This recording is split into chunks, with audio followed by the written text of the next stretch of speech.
पावसाळा सुरू झाला आहे, पण पाऊस खूप कमी पडतो आहे. पण काय करणार, वातावरण थोडंसं ढगाळ होतं म्हणून मग काहीतरी असं गरमागरम खाऊशी वाटतं. तर मुलांना आवडतात मूग भजी, म्हणून मग चला म्हटलं आज मूग भजीच बनवूया. तर त्यासाठी ना मी मुगाची डाळ घेतली होती कपभर, मेजरिंग कप असतो ना तेवढी मी मूग डाळ घेतली आणि 2 तास मी पाण्यात भिजून घेतली. छान अशी भिजल्यानंतर आता मिक्सरच्या भांड्यामध्ये मूग डाळ टाकून घेतली.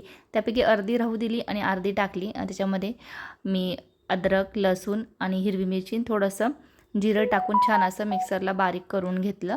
आता अर्धी मूग डाळ मी राहू दिली, त्याच्यामध्येच ही पेस्ट दळलेली टाकून दिली आणि याच्यामध्ये आता आपल्याला खूप सारा कांदा टाकायचा. मी 2 मोठे कांदे होते ते बारीक चॉप करून टाकले.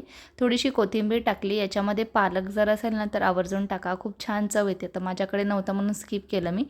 आणि चवीनुसार मीठ टाकलं, थोडीशी हळद आणि थोडंसं लाल तिखट. आता मिरची तर आधी टाकली म्हणून तिकडे बेतानेच टाकायचं. तुमची मुलं जर खात असतील तर टाका किंवा स्किपसुद्धा करू शकता तुम्ही. आणि थोड्याशा ओवा टाकल्या मी.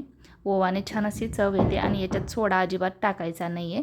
आणि मिक्स झाल्यानंतर याच्यामध्ये छोटीशी वाटीभर मी साधारणतः 2 मोठे चमचे एवढे चणा डाळीचं पीठ घेतले. त्याला छान असं मिक्स करून घेतलं आणि कढईमध्ये तेल घातलं. तेल मी थोडंच टाकलं आहे कारण की ह्या भज्यांना तेल अजिबात जास्त लागत नाही.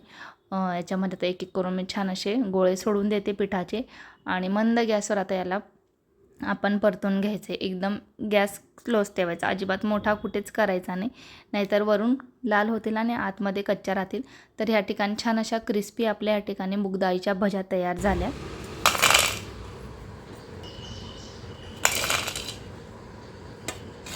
तर तुम्हीसुद्धा अशा मस्त चविष्ट आणि हेल्दी अशा मूगडाळीच्या भज्या नक्कीच बनवून बघा.